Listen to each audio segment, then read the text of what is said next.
nobody understood why the radio station was still broadcasting after the world went silent. 3 days earlier, every television channel had suddenly cut to emergency alerts before disappearing into static forever. Internet service collapsed by nightfall. Phone networks failed the next morning. Entire cities stopped responding one after another until even military frequencies turned silent. The highways became graveyards of abandoned vehicles stretching for miles beneath smoke-covered skies, while emergency sirens echoed endlessly somewhere far away beyond the ruined towns. People called it an outbreak at first because that word felt easier to accept. But nobody could explain why infected individuals sometimes ignored healthy survivors completely, just to stand motionless in empty streets staring toward the night sky for hours at a time. The infected attacked violently during daylight, especially near loud sounds or movement. Yet after midnight their behavior changed completely. They became quieter, slower, almost listening for something hidden beyond human hearing. By the fourth night, the survivors hiding inside the old roadside motel had already stopped asking questions about what caused the collapse, because surviving until sunrise had become difficult enough on its own. The motel sat beside an abandoned highway, nearly 50 miles outside the nearest city, surrounded by endless pine forests and empty gas stations slowly being reclaimed by silence. Most of the windows had been boarded shut, using broken furniture dragged from abandoned rooms, while mattresses blocked the lobby entrances downstairs. The survivors survived using canned food stolen from nearby stores, bottled water from abandoned trucks, and battery-powered lanterns that dimmed more every night. Nobody slept properly anymore. Fear alone made that impossible. Every small sound outside felt dangerous after dark, wind against the walls, footsteps on gravel, distant screams drifting through the forest before abruptly stopping. But the strangest thing inside the motel wasn't the fear, it was the radio. An old battery-powered emergency radio sitting behind the motel counter suddenly activated on its own shortly after midnight during the second night. At first everyone thought it was interference. Static crackled loudly through the speaker before a calm male voice slowly emerged from the noise. "If anyone can hear this broadcast," the voice said clearly, "do not fall asleep tonight." Everyone inside the motel froze immediately. The voice sounded exhausted but steady, like someone trying very hard not to panic. "Keep lights on if possible. Stay awake after midnight. Avoid sleeping near windows or open doors." Then silence returned again, except for faint static hissing through the speaker. One survivor laughed nervously and called it some kind of prank transmission. Another said the broadcaster was probably insane after surviving alone too long. But the oldest survivor inside the motel didn't laugh at all. His name was Walter, a retired truck driver nearly 70 years old, who had escaped the city during the first days of the outbreak. The moment he heard the warning, the color drained from his face completely. "Turn that off," he whispered immediately. Nobody understood why he looked so terrified. Walter kept staring at the radio like it was something alive. Finally, after several minutes of silence, he admitted something he hadn't told anyone before. 2 nights earlier, before reaching the motel, he had sheltered inside a refugee center set up in a high school gymnasium nearly 30 miles east. Hundreds of people were staying there at the time. Families, soldiers, volunteers. The first night everything seemed normal, except for one strange emergency broadcast repeating over the loudspeakers after midnight, telling everyone to stay awake. Most people ignored it because they were exhausted after days of panic and evacuation.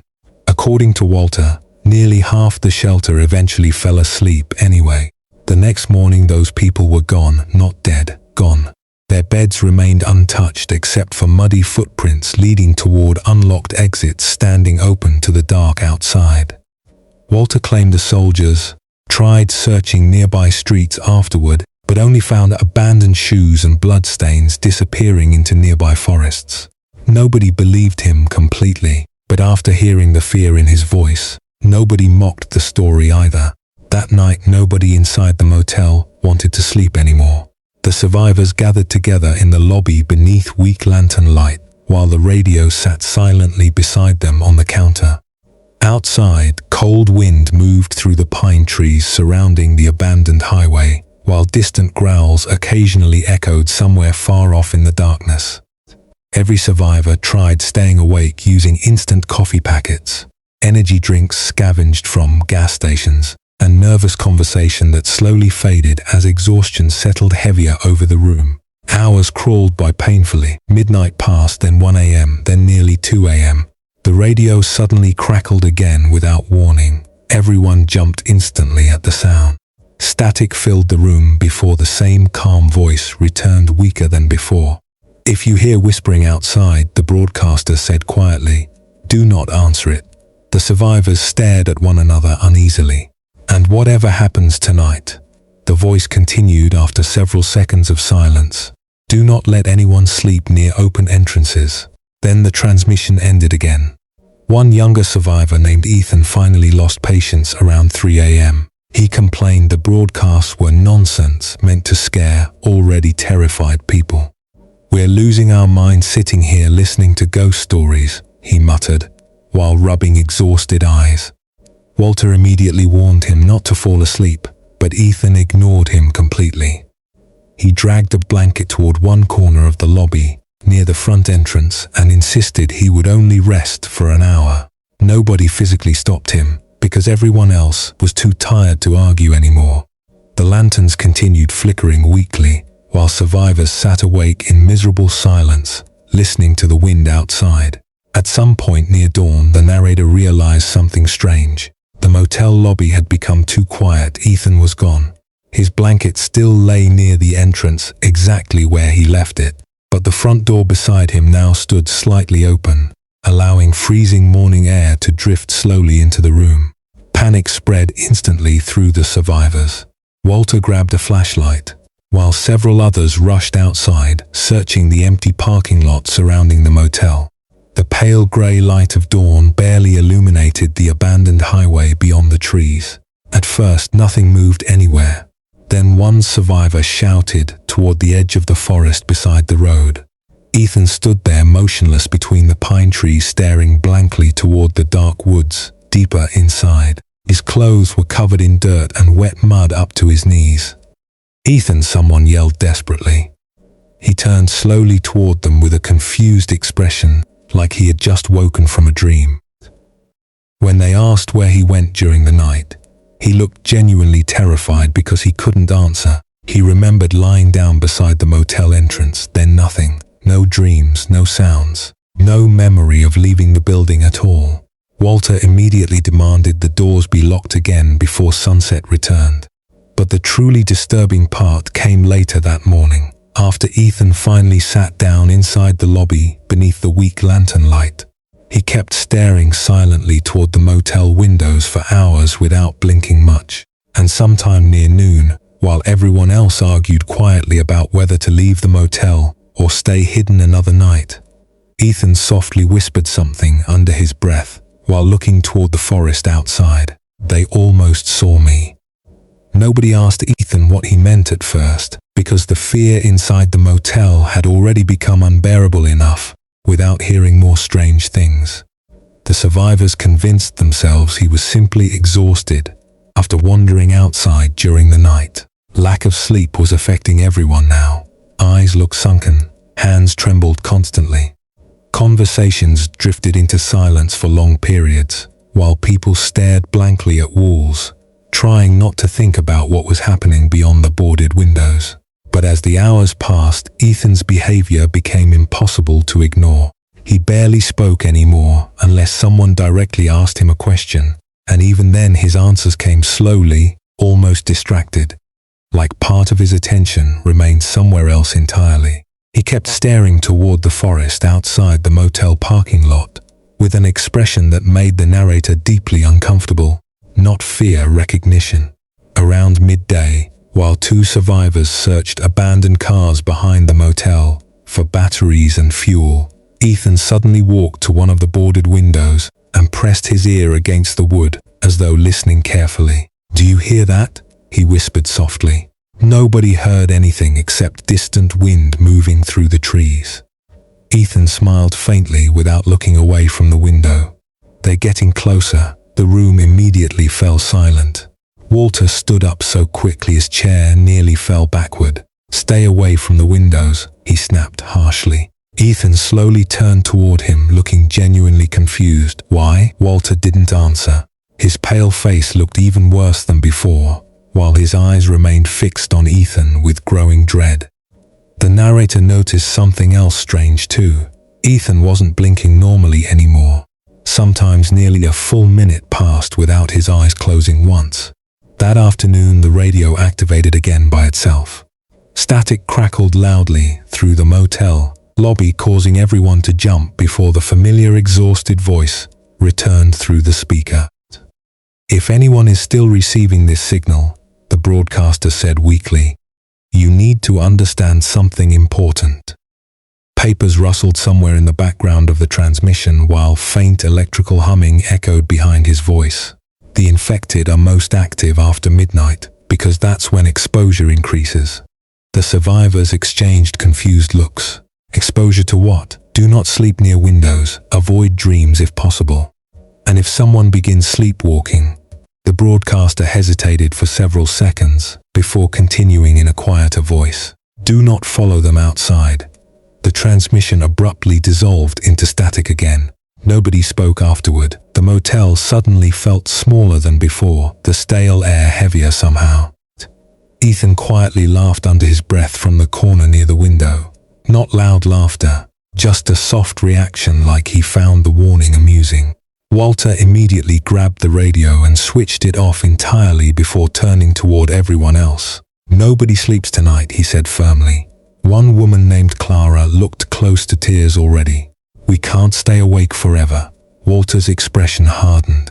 "You sleep after midnight, you disappear." Nobody argued with him after that, because deep down everyone had started believing it too. As evening approached, the atmosphere inside the motel became unbearable. Shadows stretched across the walls, while the weak lanterns flickered against boarded windows. Outside, the abandoned highway remained silent except for occasional distant growls drifting through the trees. The survivors gathered furniture against the entrances again before preparing for another sleepless night. Ethan remained strangely calm through all of it. He sat alone near the lobby counter, staring at nothing for long stretches of time. Once, the narrator caught him whispering quietly under his breath, as if responding to someone standing nearby. But nobody else was there. Around 10 p.m., one of the survivors noticed muddy footprints leading across the motel hallway toward Ethan's room upstairs. Fresh footprints. Wet soil still clung to the carpet fibers. Everyone immediately accused Ethan of going outside again during the day, without telling anyone, but he denied it completely. "I haven't left the building," he insisted softly. The narrator believed he sounded honest. That was the terrifying part. Ethan truly didn't remember. Midnight arrived slowly beneath the constant sound of wind scraping tree branches against the motel walls. Nobody even attempted conversation anymore. Survivors sat beneath lantern light drinking cold coffee while forcing themselves to stay awake. Several people slapped their own faces repeatedly whenever their eyes began closing. The radio remained turned off on the counter, yet shortly after 12:30 a.m. it suddenly activated anyway.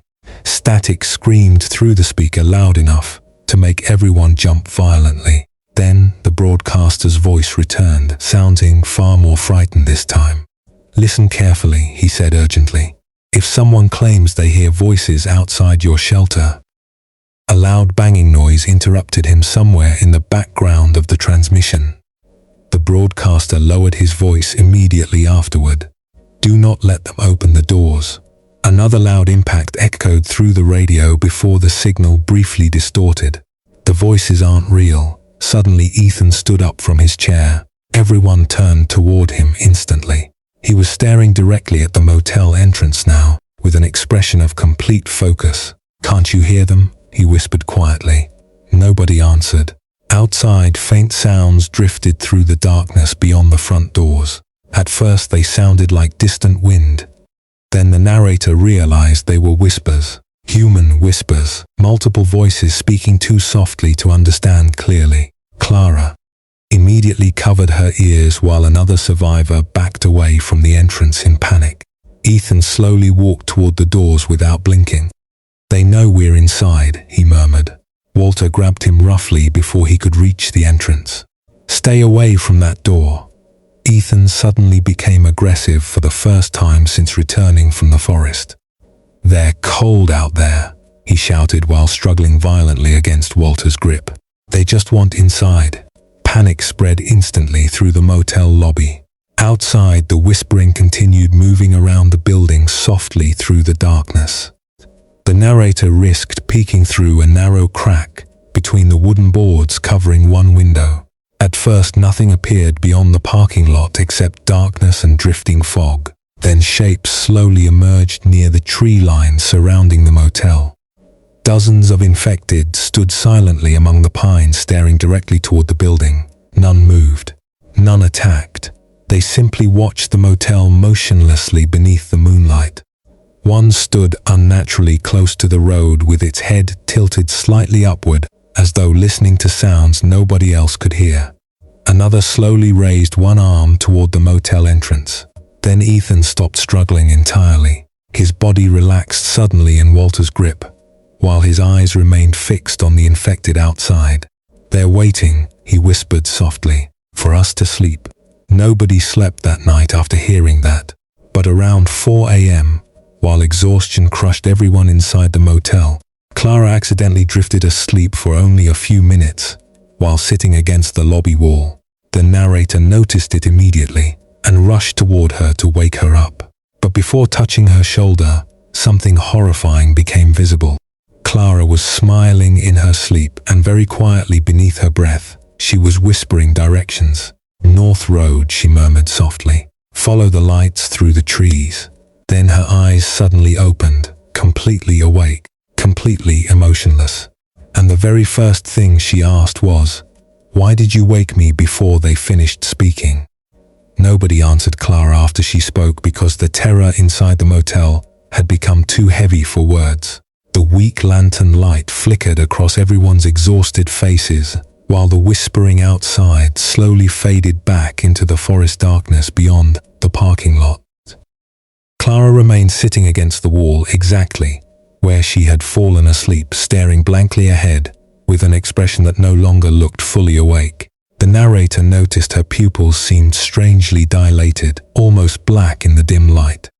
Walter immediately grabbed her shoulders and demanded to know who she meant by they.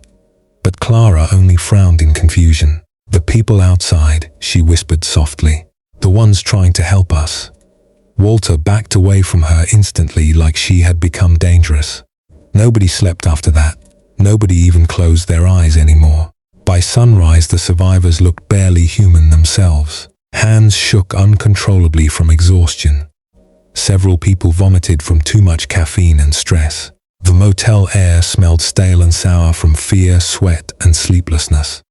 Outside, the infected that had surrounded the motel during the night were gone again without leaving tracks behind.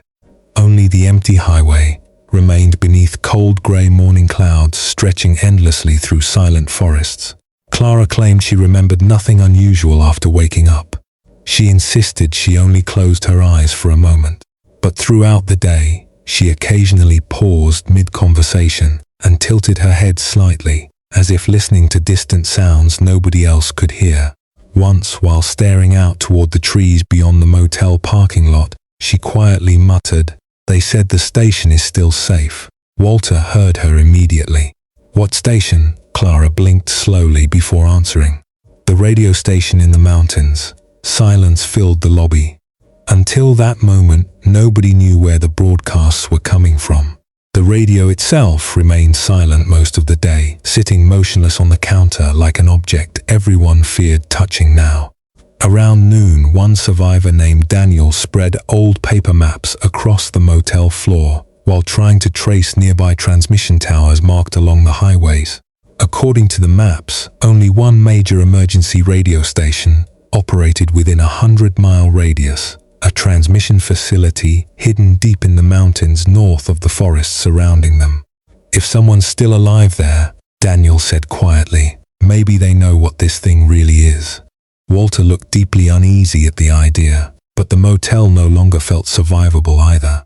Supplies were running low. Nobody could continue staying awake forever. Even worse, Clara and Ethan both kept changing in subtle, disturbing ways throughout the afternoon. They reacted strangely whenever the radio emitted even brief static bursts. Their attention immediately shifted toward the sound like animals hearing distant calls. At one point, Ethan wandered upstairs without telling anyone, and the narrator later found him standing alone beside a motel window, staring toward the mountains visible faintly through gaps in the forest. "Do you ever feel it?" Ethan asked softly without turning around. "Like something's trying to remember us." The narrator slowly backed away from him without answering. By evening, the group finally decided to leave the motel before another night arrived. Nobody trusted the building anymore after the whispering outside and Clara's sleep episode. The mountains offered the only remaining direction that felt meaningful now. If the radio station truly existed, reaching it might explain why sleeping had become dangerous in the first place. They packed quickly before sunset: flashlights, batteries, food, water, blankets. Walter insisted everyone stay awake during the journey, no matter what happened. "If someone starts acting strange," he warned grimly, "don't let them wander off alone." Nobody asked what he meant because everyone already understood. The group left the motel shortly before dark using 2 abandoned trucks siphoned with fuel from nearby vehicles. The empty highway stretched endlessly ahead, beneath fading orange skies, while forest crowded both sides of the cracked pavement. Entire towns along the route appeared abandoned without signs of fighting or evacuation. Cars remained parked outside restaurants and gas stations exactly where people had left them. Some buildings still had lights glowing faintly inside from dying generators, but no movement appeared anywhere. No survivors, no infected, just silence.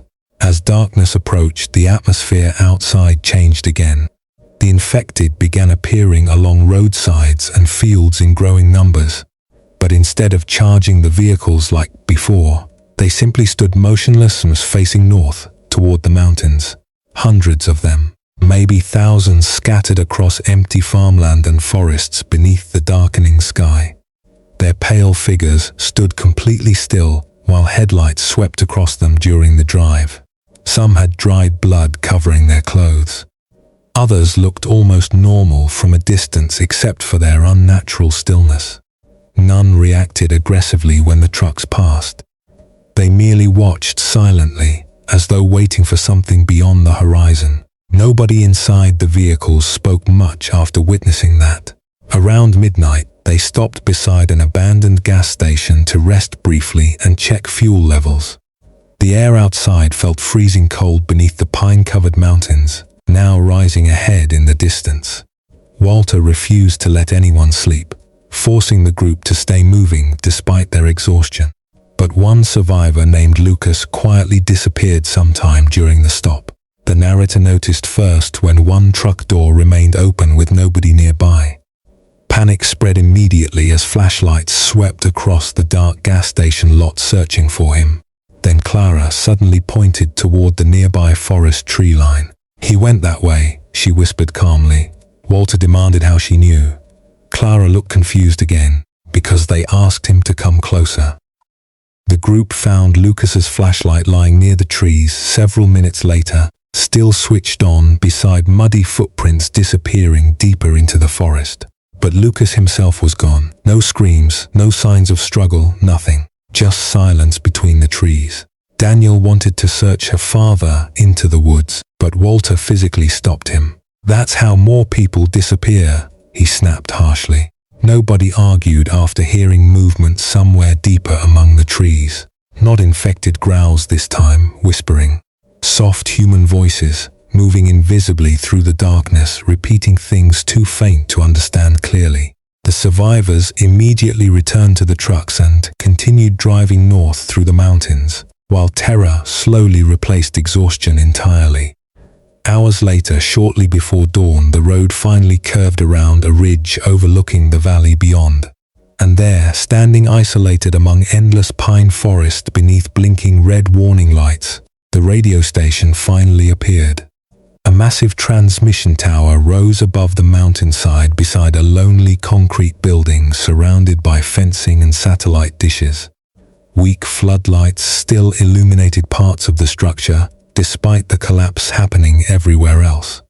But the most disturbing sight wasn't the station itself. It was the figures gathered silently around it. Hundreds of infected stood motionless throughout the forest surrounding the tower. None attacked the building. None moved at all. They simply faced the station beneath the fading night sky, like listeners waiting for a broadcast to begin. The closer the survivors drove toward the radio station, the quieter everyone inside the trucks became. The transmission tower rose above the forest, like a giant metal shadow, disappearing into low mountain fog while hundreds of infected stood scattered silently across the valley below it. None reacted to the sound of the engines. None chased the vehicles. They simply remained motionless, beneath the blinking red tower lights, all facing the station as though listening to something carried through the cold night air.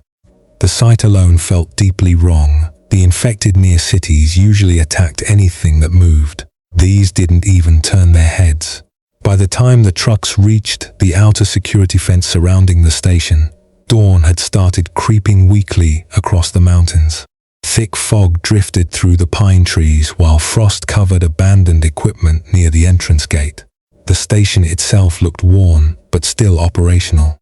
Backup generators hummed somewhere behind the building. Satellite dishes slowly rotated above the roof. Dim floodlights illuminated concrete walls stained by rain and ash from distant fires. Most importantly, human voices could finally be heard inside. Before the survivors even reached the entrance, a harsh voice shouted through a speaker mounted above the gate. "Stop the vehicles and keep your hands visible." Everyone froze immediately. Moments later, two exhausted-looking men emerged cautiously from inside the compound carrying rifles and flashlights. Both looked barely alive from lack of sleep. Their eyes were bloodshot, their movements slow and shaky, like people surviving entirely on caffeine and fear. One of them, a thin, middle-aged man wearing headphones around his neck, studied the survivors carefully before unlocking the gate. "How long since any of you slept?" he asked immediately. Nobody expected that to be the first question. Walter answered honestly. "Almost 2 days," the man nodded grimly. "Good. Get inside quickly."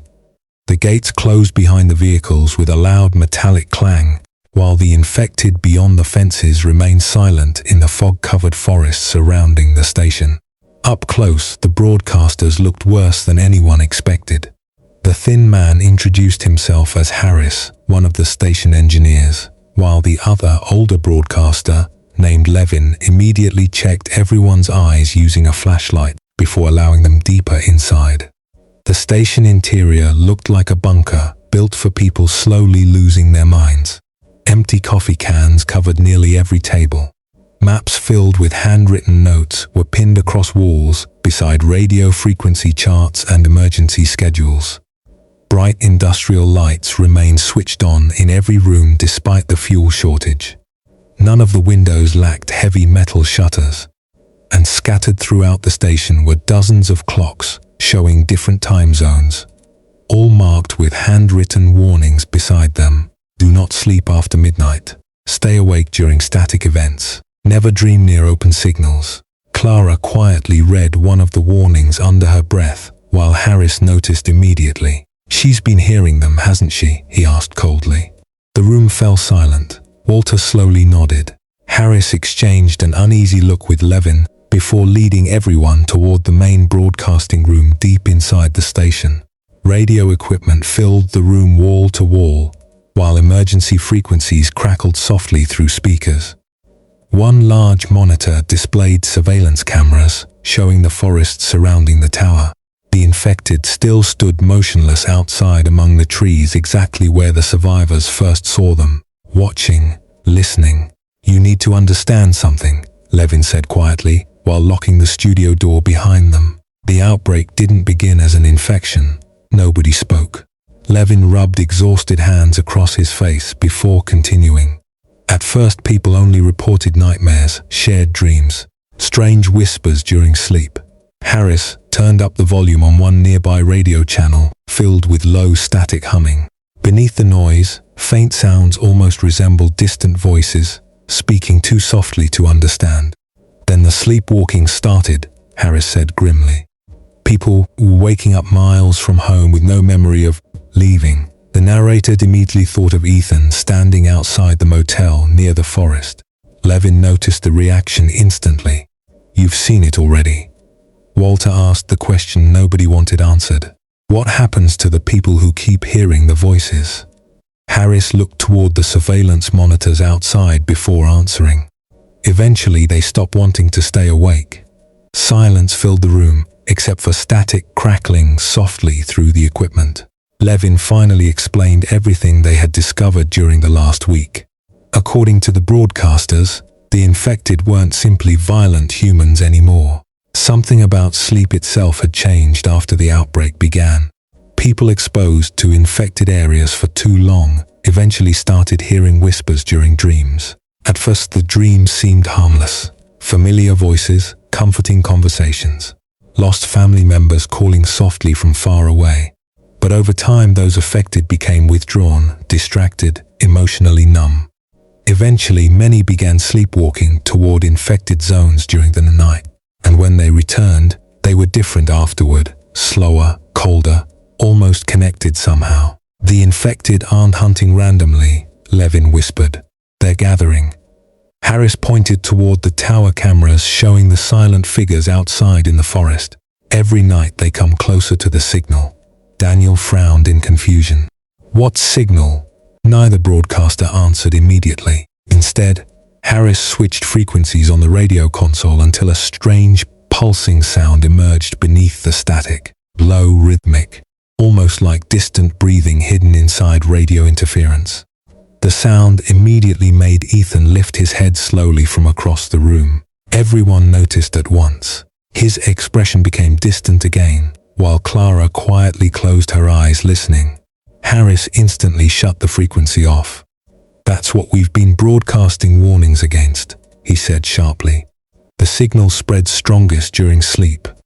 Levin walked toward one heavily reinforced steel door near the back hallway before lowering his voice. "We used to have more people here." Nobody liked the way he said that. The older broadcaster slowly unlocked the steel door, revealing a small, isolated sleeping room beyond it. Thick restraints had been bolted to the bed frame inside. Scratches covered parts of the walls near the windowless corners. "One of our operators fell asleep during the third night," Levin said quietly. When he woke up, he tried opening every exterior door in the station. The room suddenly felt freezing cold despite the generator heat. Harris leaned against the broadcasting desk, heavily while rubbing trembling eyes. "We figured out staying awake slows the changes," he muttered. "But nobody can stay awake forever." The narrator finally noticed something deeply disturbing. Neither broadcaster blinked normally anymore either. They looked just as exhausted and unstable as Ethan and Clara, maybe worse. Outside, fog thickened around the transmission tower, while more infected slowly emerged from the forest below, gathering silently beneath the blinking red lights. Then suddenly every radio speaker inside the station crackled loudly at once. Static screamed through the room before a faint whisper emerged from somewhere beneath the interference. Not one voice, hundreds layered together, soft, calm, calling names. Clara immediately stood up from her chair. Ethan slowly turned toward the studio exit. And somewhere far outside in the dark forest surrounding the station, thousands of infected began moving at the exact same moment. The movement outside the station spread through the forests like a silent wave. Thousands of infected that had remained motionless beneath the transmission tower suddenly began shifting between the trees all at once, their pale shapes moving through thick mountain fog under the blinking red warning lights.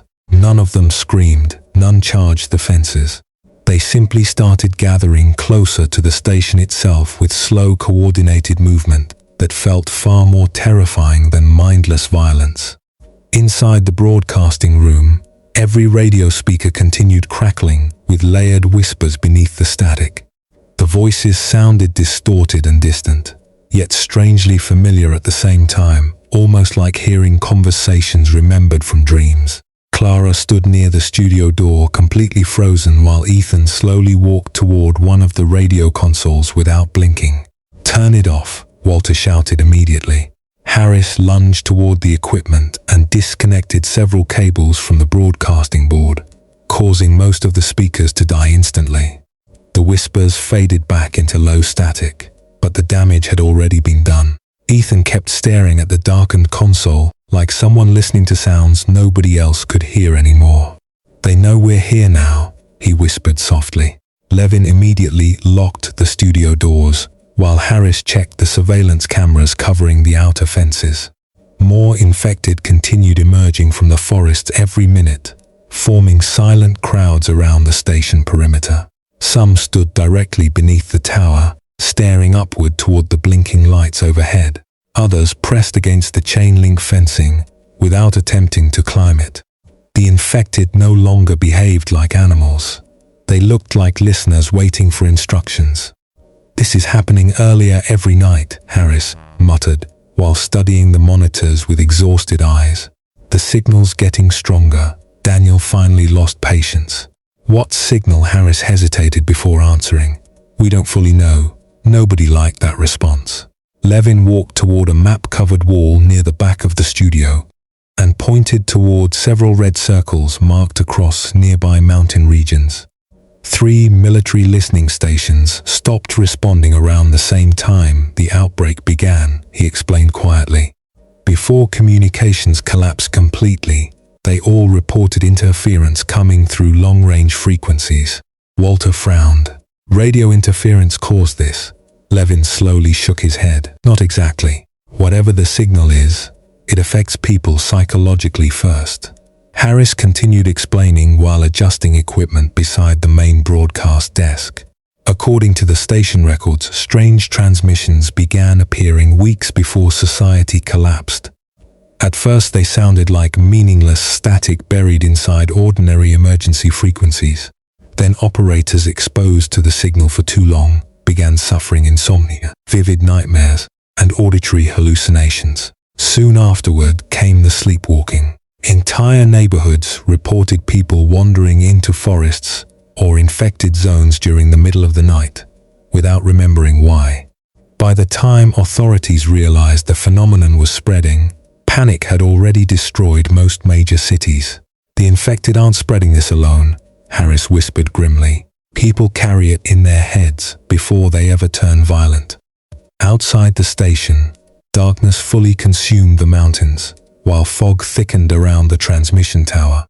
The infected surrounding the compound grew so numerous that movement between the trees looked almost constant now. Yet they still didn't attack directly. They waited, listening. Watching the tower lights blinking above them, Ethan suddenly spoke from across the room. "They're afraid of the noise." Everyone turned toward him instantly. He looked strangely calm despite the growing horror outside. "Who's afraid?" Walter demanded. Ethan tilted his head slightly, as though listening to something nearby. "The ones outside." Clara slowly nodded beside him. "The tower hurts them." Levin exchanged a deeply uneasy look with Harris. "That's impossible," Harris muttered softly. But the broadcasters already suspected something similar. For days, the station had continued transmitting emergency frequencies non-stop into the surrounding mountains. Every time the signal briefly failed, infected activity around the compound became far more aggressive. It almost seemed as if the tower itself kept them restrained somehow. The narrator noticed something else disturbing too. Ethan and Clara only appeared calm while near active radio equipment. Whenever the speakers went silent, both became anxious and distracted like people suffering withdrawal. Around midnight, the generators flickered briefly, causing the station lights to dim for several terrifying seconds. The reaction outside was immediate. Thousands of infected lifted their heads toward the tower simultaneously. Some began moving closer toward the fences. Others slowly raised their arms upward toward the blinking red lights above the station. Harris immediately restarted the backup amplifiers, flooding the frequencies with louder static bursts through massive transmission dishes mounted outside. The infected stopped advancing almost instantly. Silence returned again across the forests. Nobody inside the studio missed what had just happened. "The broadcasts aren't warning survivors anymore," Daniel whispered quietly. Harris looked exhausted suddenly. "No," he admitted. "They're distracting whatever's outside." That realization changed everything. The station was not a safe refuge, it was bait. Levin finally led the group deeper into the facility beneath the main broadcasting floor, where maintenance tunnels connected to the tower's power systems. Inside one storage room, military equipment crates lined the walls beside boxes of emergency documents stamped with government warning labels. Harris unlocked one container and removed several printed reports before spreading them across a metal table. The papers described neurological scans, sleep studies, and military containment failures from the early outbreak days. One sentence appeared repeatedly throughout the documents. Subjects report identical dreams prior to behavioral collapse. Another page contained something even worse: recordings of infected individuals speaking coherently during sleep, despite being medically brain dead. Walter stopped reading immediately after that. "This isn't a disease," he whispered. Harris looked toward the concrete ceiling overhead, where the transmission tower rose above the mountains outside. "We stopped calling it one a long time ago." Suddenly, loud banging echoed somewhere upstairs inside the station. Everyone froze instantly. Levin grabbed a rifle and rushed toward the hallway monitors, while Harris checked the camera feeds. One of the exterior maintenance doors near the generator room had been opened from the inside. The footage showed freezing mountain fog pouring through the doorway, while several infected slowly entered the lower corridors beneath the station. Daniel stared in disbelief. How did they get inside? Nobody answered immediately, because everyone already realized the horrifying truth at the same moment. Ethan was gone. Panic exploded through the station. The survivors rushed through hallways searching rooms, while emergency lights flickered overhead. Finally, the narrator spotted movement near the upper broadcasting floor. Ethan stood calmly beside the main transmission controls, staring at the giant tower outside through reinforced studio glass. One hand rested on the emergency door release beside him. "They said the signal is almost ready," he whispered without turning around. Walter shouted for him to move away from the controls, but Ethan slowly smiled instead. "You still think staying awake will save you?" Then he pressed the door release. Somewhere deep below the station, heavy security locks disengaged with a loud metallic clang. And outside in the fog-covered forests beneath the transmission tower, thousands of infected finally began moving toward the station all at once. The moment the security locks disengaged, alarms exploded throughout the entire station. Red emergency lights flashed across the concrete hallways, while warning sirens echoed through the mountains outside.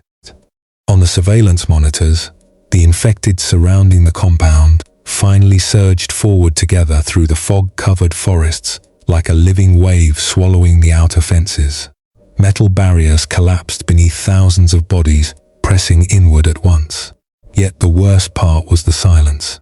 The infected didn't scream or roar while advancing toward the station. They moved with terrifying focus beneath the blinking red tower lights, guided by something none of the survivors could fully understand. Ethan stood motionless beside the broadcasting controls while chaos erupted around him. His pale, exhausted face looked calm for the first time since leaving the motel. "They're almost here," he whispered softly, while staring toward the transmission tower beyond the studio glass. Walter immediately rushed toward him, but Ethan suddenly turned and shoved him backward with surprising strength before slamming part of the control panel with both hands. Sparks burst from the equipment. Several radio frequencies instantly dissolved into violent static. Outside, the infected accelerated toward the building the moment the broadcast weakened. Harris grabbed Ethan from behind, while Levin restored emergency frequencies across the transmission system. The speakers screamed with deafening noise loud enough to shake the studio walls.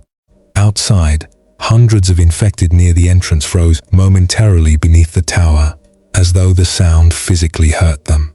But farther back in the forests, thousands more continued advancing. "The amplifiers are failing," Levin shouted over the alarms. Smoke drifted from damaged equipment across the broadcasting room, while emergency generators struggled beneath the overload. Harris forced Ethan against the floor while the narrator and Daniel barricaded the studio entrance, using metal desks and equipment crates. Heavy banging already echoed somewhere deeper inside the station. The infected had entered the lower maintenance corridors. Clara suddenly collapsed near the wall, clutching her head in pain. Blood trickled slowly from one of her ears, while distant whispers crackled through every speaker in the room. "Make them stop talking," she whispered desperately. The voices beneath the static no longer sounded random. Everyone could hear certain words clearly now. Names, directions, familiar memories spoken softly by unseen mouths hidden inside the radio noise. Walter stared toward the speakers with growing horror. One voice sounded exactly like his dead wife. Levin noticed immediately and smashed the nearest speaker with a fire extinguisher before shouting at everyone to stay focused. "They mimic people you trust," he yelled. "Don't listen to them." Another violent crash echoed through the station as infected slammed against lower security doors beneath the broadcasting floor. Surveillance monitors showed pale figures flooding stairwells and maintenance tunnels throughout the building. Yet several infected displayed behavior far more disturbing than simple aggression. Some ignored survivors entirely while moving directly toward communication equipment deeper inside the station. Others stood motionless beside active radios, as though listening carefully. Harris finally made a decision. "We can't hold the building anymore." He pointed toward a heavy blast door leading into the tower maintenance shaft. "If we overload the transmission amplifiers manually, we might destroy the signal long enough to stop them."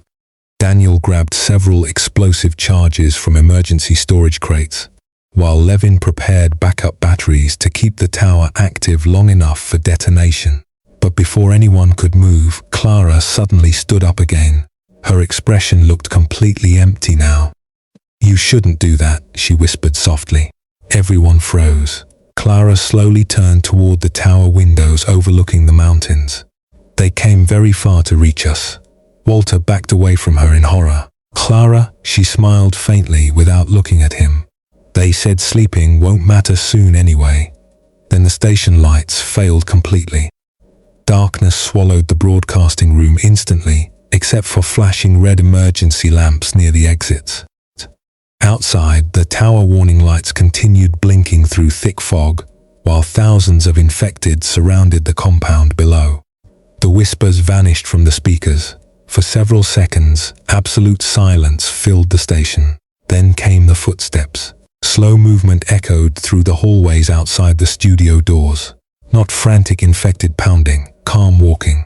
Something stopped directly outside the barricaded entrance. Then 3 soft knocks echoed through the metal door. Everyone inside the room froze in terror.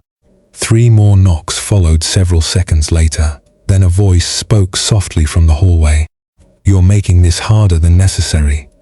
The voice sounded perfectly human. Levin's face lost all color immediately. He whispered only one word: "Impossible." The voice outside continued calmly. "Open the door. The signal only wants to be heard." Harris silently handed rifles to everyone while Daniel finished arming the explosives for the tower overload. Another soft knock echoed through the studio entrance. Then the voice laughed quietly. "You still believe the tower started this?" Levin suddenly grabbed the narrator's arm and pointed toward a hidden maintenance ladder leading upward inside the tower shaft. "Take the charges to the top amplifier," he ordered urgently. "If the overload reaches the dish array, it could interrupt the broadcast radius." "What about you?" the narrator asked.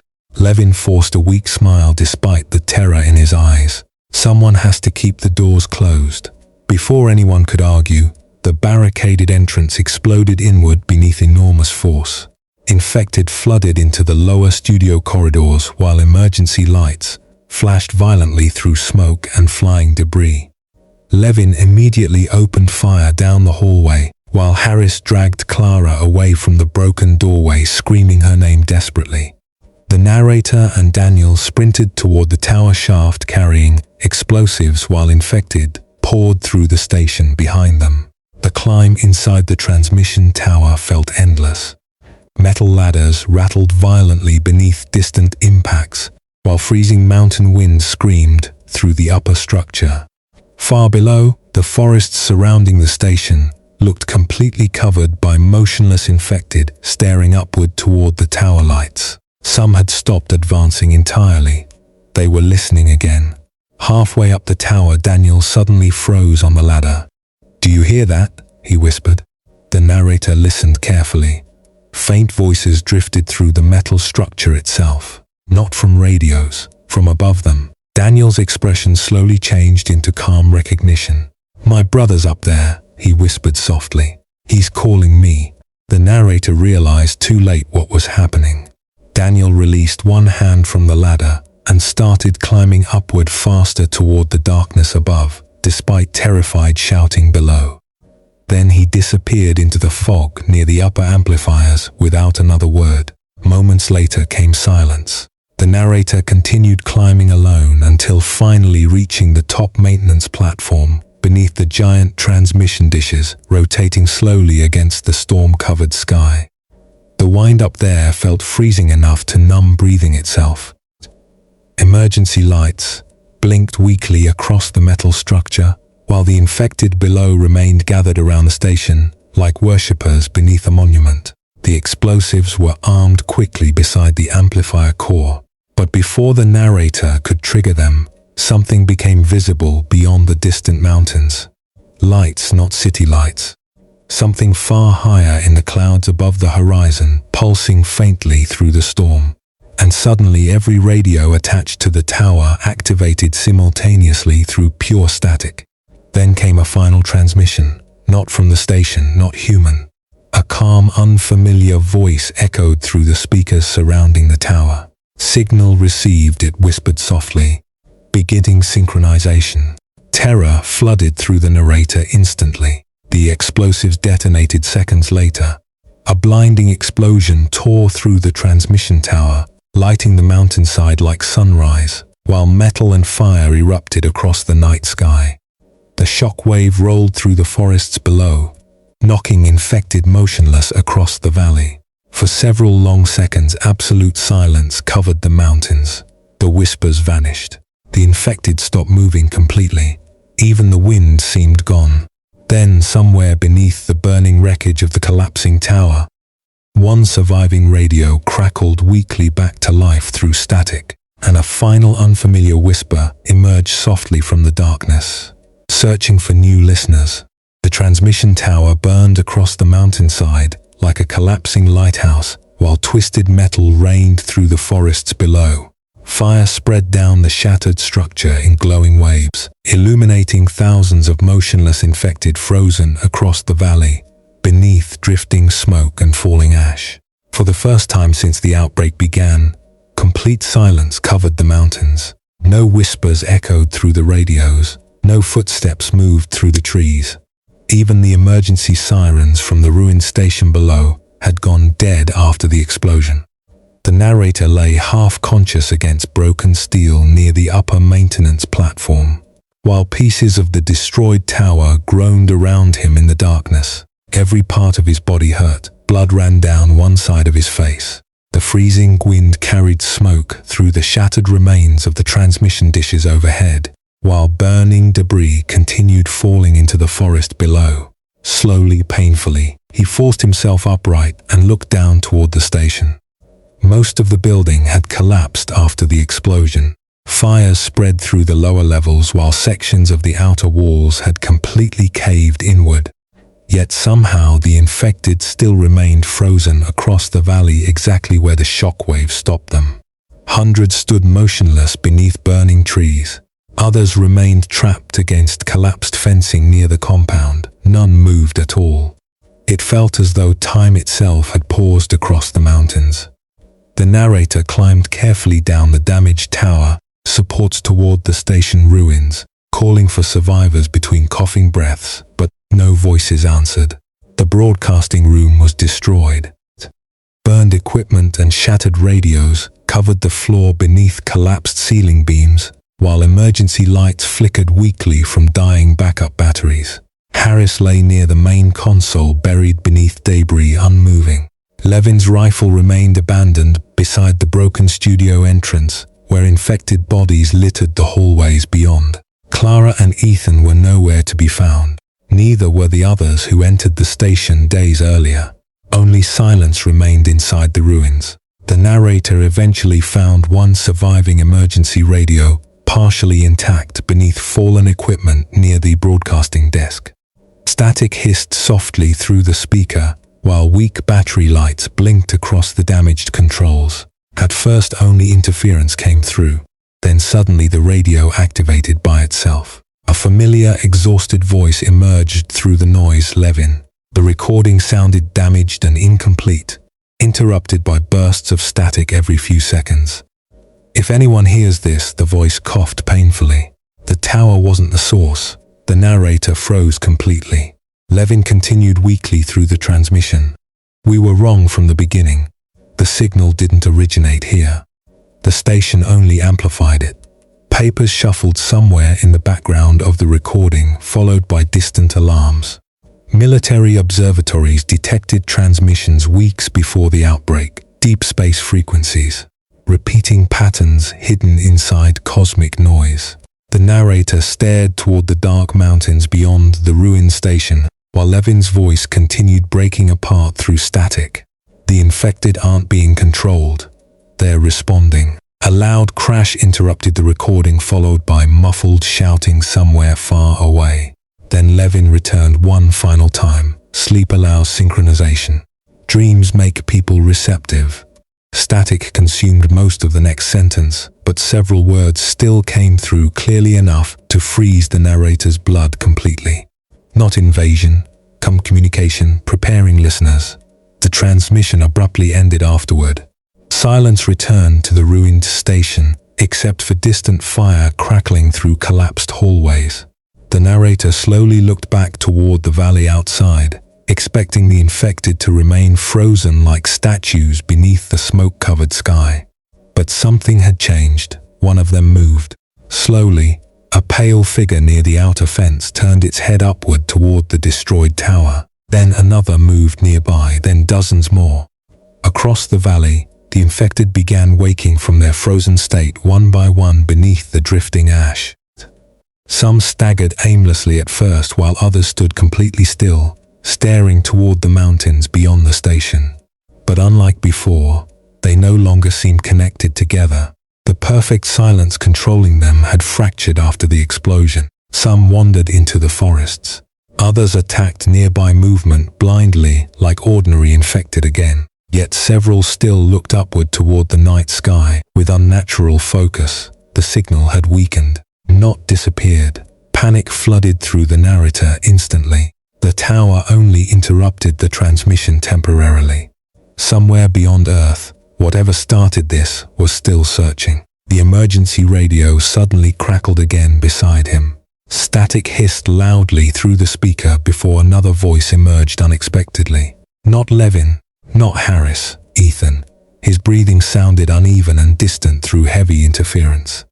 If you're hearing this, static swallowed part of the message. Don't sleep near open skies. The narrator grabbed the radio immediately. Ethan, where are you? Several seconds passed before the answer came back weakly through the static. They're still talking. More interference burst across the signal. Behind Ethan's voice, faint whispers echoed softly like hundreds of people speaking beneath deep water. The tower blocked them, Ethan whispered. But now they know we can hear. Suddenly the transmission shifted violently. A horrible screech of distorted frequencies exploded through the speaker loud enough to force the narrator backward. Then a final unfamiliar voice emerged clearly through the interference. Calm, cold, completely emotionless. Connection interrupted, it whispered softly. Searching for remaining receivers, the radio died instantly afterward. At that exact moment, every motionless infected across the valley slowly lifted their heads toward the clouds overhead again. Far above the burning mountains, hidden beyond thick storm clouds, drifting across the night sky, faint lights pulsed once in the darkness. Not lightning, something else, something enormous moving silently behind the clouds. The narrator stared upward in horror, while distant whispers slowly returned to the wind, moving through the forests around the destroyed station. Soft voices, familiar voices, calling gently from the darkness beyond the mountains. And somewhere far away across the silent, ruined world, radios everywhere began turning on again by themselves.